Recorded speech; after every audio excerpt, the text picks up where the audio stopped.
일곱째 해 다섯째 달 열째 날에 이스라엘 장로 여러 사람이 여호와께 물으려고 와서 내 앞에 앉으니 여호와의 말씀이 내게 임하여 이르시되, 인자야, 이스라엘 장로들에게 말하여 이르라. 주 여호와께서 이렇게 말씀하셨느니라. 너희가 내게 물으려고 왔느냐? 내가 나의 목숨을 걸고 맹세하거니와 너희가 내게 묻기를 내가 용납하지 아니하리라. 인자야, 네가 그들을 심판하려느냐? 네가 그들을 심판하려느냐? 너는 그들에게 그들의 조상들의 가증한 일을 알게 하여 이르라. 주 여호와께서 이같이 말씀하셨느니라. 옛날에 내가 이스라엘을 택하고 야곱 집의 후예를 향하여 내 손을 들어 맹세하고 애굽 땅에서 그들에게 나타나 맹세하여 이르기를 나는 여호와 너희 하나님이라 하였노라. 그날에 내가 내 손을 들어 그들에게 맹세하기를 애굽 땅에서 인도하여 내어 그들을 위하여 찾아두었던 땅 곧 젖과 꿀이 흐르는 땅이요 모든 땅 중에 아름다운 곳에 이르게 하리라 하고, 또 그들에게 이르기를 너희는 눈을 끄는 바 가증한 것을 각기 버리고 애굽의 우상들로 말미암아 스스로 더럽히지 말라. 나는 여호와 너희 하나님이라 하였으나 그들이 내게 반역하여 내 말을 즐겨 듣지 아니하고 그들의 눈을 끄는 바 가증한 것을 각기 버리지 아니하며 애굽의 우상들을 떠나지 아니하므로 내가 말하기를 내가 애굽 땅에서 그들에게 나의 분노를 쏟으며 그들에게 진노를 이루리라 하였노라. 그러나 내가 그들이 거주하는 이방인의 눈앞에서 그들에게 나타나 그들을 애굽 땅에서 인도하여 내었나니 이는 내 이름을 위함이라. 내 이름을 그 이방인의 눈앞에서 더럽히지 아니하려고 행하였습니다. 오늘 말씀은 죄로 물든 삶을 인정하는 것이 필요합니다 라는 제목으로 말씀을 전하겠습니다.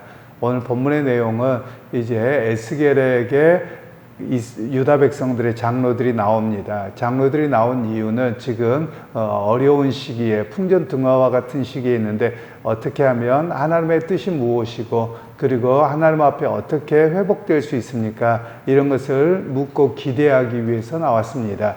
그런데 하나님께서는 에스겔에게 오히려 말씀하시기를 그들의 기대와는 다르게 너희의 현재 상태가 어떠한가를 이야기합니다. 현재 상태에는 너희가 죄로 물들어 있어서 빨리 그 자리로부터 회개하고 돌아서는 것, 그것이 필요하다 이렇게 말씀합니다. 그런 측면에서 오늘 성경에서는 희망의 메시지를 듣고 싶어하는 그들에게 오히려 희망보다는 회개와 하나님의 심판을 말씀하고 있다라는 것을 우리에게 말씀하고 있습니다. 오늘 특별히 그들은 하나님께서 뭐라고 말씀하시냐면 3절 하반절을 보시면 너희가 내게 묻기를 내가 용납하지 아니하리라 주 여호와의 말씀이니라. 즉 하나님께서 그들의 회복을 용납하지 않겠다. 당신의 이름을 걸고 그렇게 맹세를 해버리십니다. 그러면 하나님께서 왜 그들을 용납하지 아니하시는가에 대한 이야기를 우리는 잘 기억할 필요가 있습니다. 결국 죄 문제 때문에 그렇습니다. 죄 문제가 해결되지 않았기 때문에 그들에게는 회복의 역사가 없다라는 겁니다. 우리 신앙에서 가장 중요한 부분이 회개라고 하는 부분입니다. 일반적으로 회개라는 말은 헬라어에서는 가던 길을 돌아서 새로운 길로 간다 이런 의미가 있습니다. 그러니까 여태까지 살아왔던 삶의 방법과 그 길을 가지 아니하고 다시 길을 간다 이런 뜻을 이야기를 하고 있거든요. 그러니까 유다 백성들에게는 큰 문제가 무엇이냐면 그 길을 갑니다. 다른 길로 돌아서지 않습니다. 그 길로 가면서 조금 후회는 합니다. 그리고 나서 하나님 앞에 회복을 기대합니다. 그래서 하나님께서는 그 길이 아니라고 말씀을 하고 계시는 내용이 오늘 본문의 이야기입니다.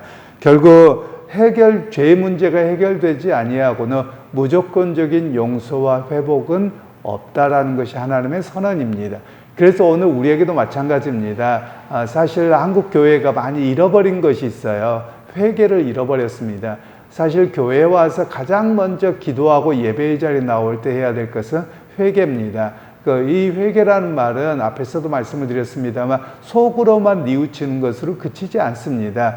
그의 삶이 바뀌어져야죠. 물론 교회 와서 회개 기도할 때는 결단입니다. 하나님, 내가 이러이러한 죄를 잘못했기 때문에 또 말씀을 듣으려고 또 예배를 하려고 왔더니 여러 가지 불편한 일들이 생각이 납니다. 그리고 문제가 있었던 것을 기억합니다. 그래서 하나님, 그 길을 살지 않겠습니다라고 결단합니다. 그리고 나서 이제 삶의 자리로 돌아가서는 그런 삶을 반복하지 않아야만 합니다. 물론 자꾸 넘어지는 게 우리의 인간의 연약함이기는 합니다. 그럼에도 불구하고 그 길을 걸어가지 않고자 해야 된다라는 것을 우리에게 말씀하고 있는 내용입니다. 그러면서 하나님께서는 그들에게 문제가 무엇인가를 또 지적하고 계시는데요. 7절 말씀해 보시면 7절 8절입니다. 또 그들에게 이르기를 너희는 눈을 끄는 바 가증한 것을 각기 버리고 애굽의 우상들로 말미암아 스스로 더럽히지 말라. 나는 여호와 너희 하나님이라 하였으나 그들이 내게 반역하여 내 말을 즐겨 듣지 아니하고 그들의 눈을 끄는 바 가증한 것을 각기 버리지 아니하며 애굽의 우상들을 떠나지 아니하므로 내가 말하기를 내가 애굽 땅에서 그들에게 나의 분노를 쏟으며 그들에게 진노를 이루리라 하였노라. 하나님께서는 지금 유다 백성들이 애굽에서 나온 지가 굉장히 오래된 시기거든요. 그럼에도 불구하고 그들에게 뭐라고 말씀하시느냐? 너희가 애굽의 우상들을 떠나지 아니하였다라고 말씀을 하고 있습니다. 그러면서 너희를 애굽의 우상들에게 스스로 더럽히지 말라 이렇게 이야기합니다. 이 표현이 굉장히 중요합니다. 왜 그런가 하면 유다 백성들은 어떤 핑계를 댔냐면 넘어질 때마다 나는 안 그러려고 그랬는데요. 어쩌다 보니 또는 주변 사람들에 의해서 어쩔 수 없이 그랬어요 라는 핑계를 자꾸 댔거든요. 그런데 하나님께서는 그들에게 사실 그렇지 아니하다. 너희가 스스로 더럽혔다라고 이야기를 하는 겁니다. 여러분, 제가 종종 이야기를 드렸지만 우리 한국 사회에서 부모들이 정말 바뀌어야 될 게 있습니다. 그게 뭐냐면 우리 아이는 착한데 친구들이 꼬드겨서 그래요 라고 자꾸 핑계를 댑니다. 그러니까 아이들이 빗나가는 겁니다. 우리의 삶도 마찬가지입니다. 우리가 자녀들이 실수하고 넘어진 걸 인정할 줄 알아야 됩니다. 왜냐하면 누구든지 다 연약한 존재거든요. 그러니까 우리 아이가 무엇을 잘못했으면 친구들의 꼬임을 넘어갔다고 하십시다. 그래도 누구 책임입니까? 자기 책임입니다. 제가 종종 이야기를 드렸던 것처럼 어떤 사람들이 사기를 당했습니다. 그러면 사기를 당해놓고 뭐라고 하냐면 나는 안 그러려고 하는데 쟤가 나쁘다고 맨날 욕하는 거예요. 그런데 여러분, 사기 당한 사람이 잘못입니다. 왜 그러냐면 최종 결정은 내가 하는 것이거든요. 예를 들면 누가 잘못된 문제를 이야기했어도 내가 거기에 사인을 안 하면 돼요. 내가 최종적으로 결정하는 겁니다. 그게 성경적인 관점이고요. 세상의 법도 똑같습니다. 왜냐하면 나는 안 그러려고 그랬는데 남 때문에 그랬다. 여러분, 법에서는 통하지 않아요. 하나님 앞에서도 그렇습니다. 여러분, 그 안에는 뭐냐면 내가 어떤 것에 대해서 저걸 통해서 1억 천금을 누리겠구나 라는 마음이 거기에 숨겨져 있거든요. 그러니까 옆에서 꼬드기니까 그런가 하고 넘어가는 거거든요. 그래서 성경은 자기의 책임을 스스로 인정할 줄 알아야 된다, 이런 이야기를 말씀하고 계시는 겁니다.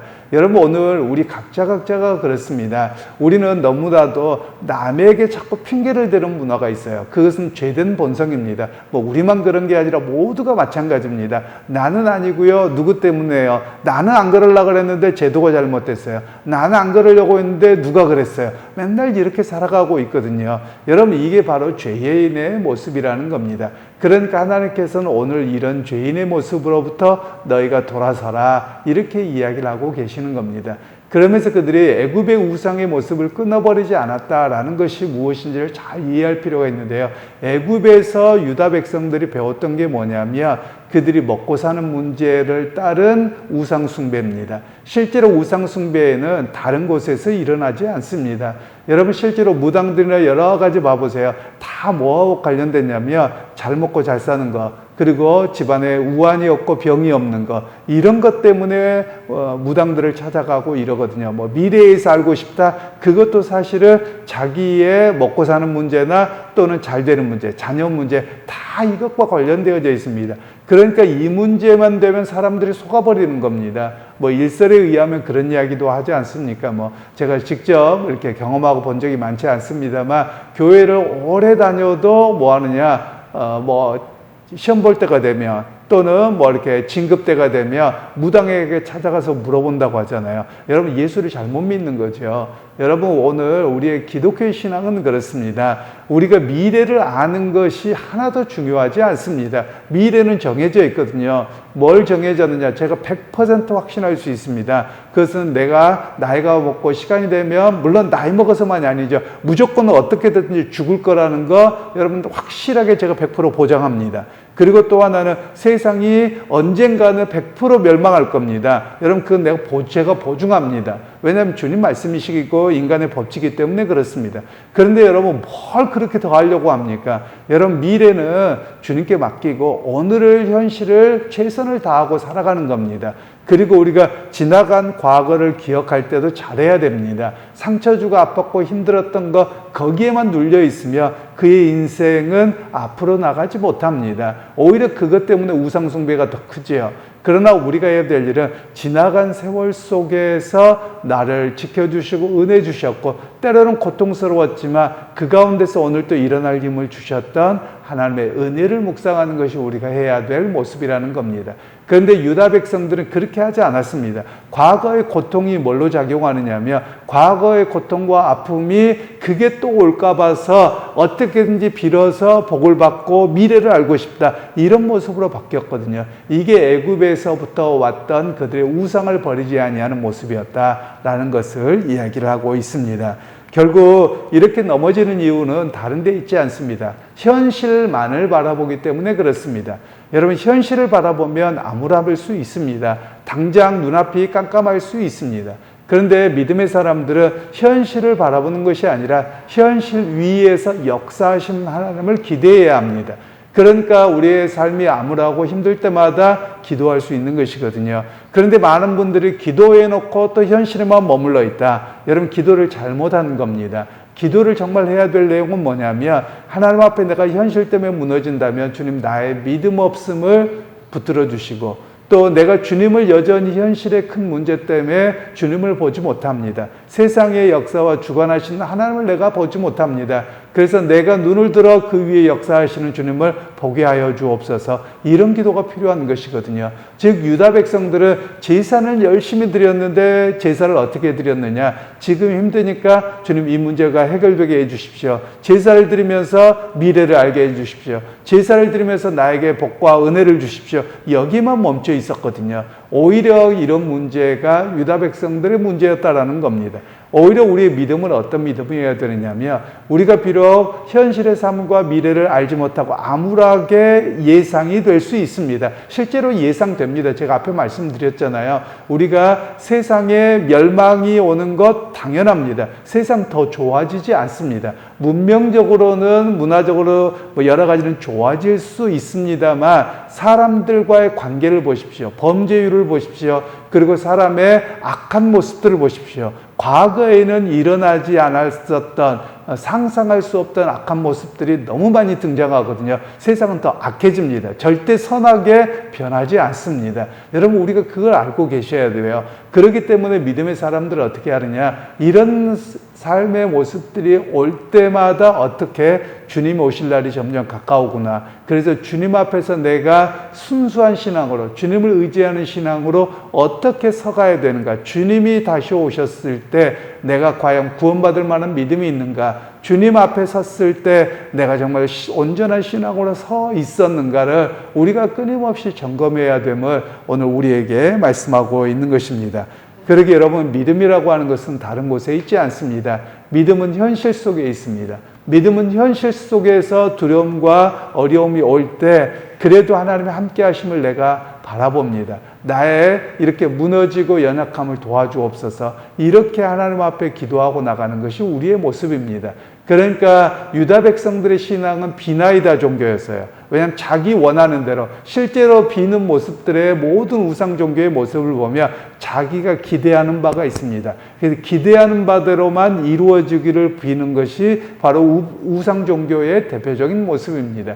그런데 우리 그리스도인들의 신앙은 그런 신앙이 아닙니다. 주님, 내가 바람은 있지만 내 뜻대로 마옵시고 아버지 뜻대로 이루어지길 원합니다. 또 때로는 내가 생각하는 것과 다르다 할지라도 주님, 내가 그것을 감당하게 하시고 하시고 또 그것을 이겨낼 힘을 성령께서 함께하여 주옵소서. 이런 기도가 우리의 기도이거든요. 여러분, 그런 측면에서 우리 신앙의 중심을 바르게 세워야만 할 것입니다. 그래서 오늘 신앙이 바르게 세워지는 게 무엇이냐? 첫 번째는 회개라고 하는 것입니다. 즉 가던 삶의 방식, 생각, 거기로부터 되돌아서는 겁니다. 즉 유다 백성들의 생각과 삶의 방식이 무엇이었냐면 나였거든요. 즉 오늘 우리도 마찬가지입니다. 나와 내 삶, 내 가정이 최우선이 되어져 있습니다.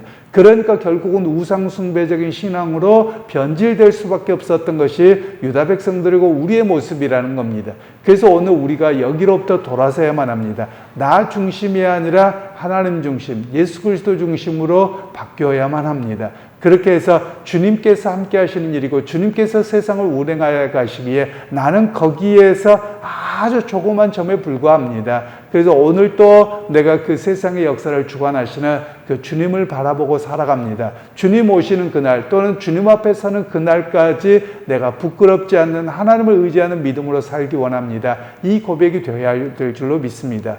그러기 여러분 오늘 하루의 삶 속에서도 여러분 정말 회개하고 새로운 길, 그리스도를 따르는 길, 그리스도를 바라보는 삶으로 오늘 하루도 승리하는 여러분 모두가 되시기를 주님의 이름으로 축원합니다. 하나님 오늘 또 우리에게 은혜 베푸셔서 유다 백성들의 문제가 오늘의 우리의 문제가 여전히 나의 욕심을 이루고자 하는 그런 문제요. 그리스도의 길을 따라가지 못하는 문제였음을 깨닫습니다. 하나님, 우리가 주님 앞에 더욱더 의지하게 하시고 지금까지 인도하셨던 하나님을 기억하며 앞으로도 인도하시고 동행하시는 하나님을 바라볼 수 있는 참 믿음 속에 살아가도록 우리에게 은혜 베풀어 주옵소서. 예수님의 이름으로 기도하옵나이다. 아멘.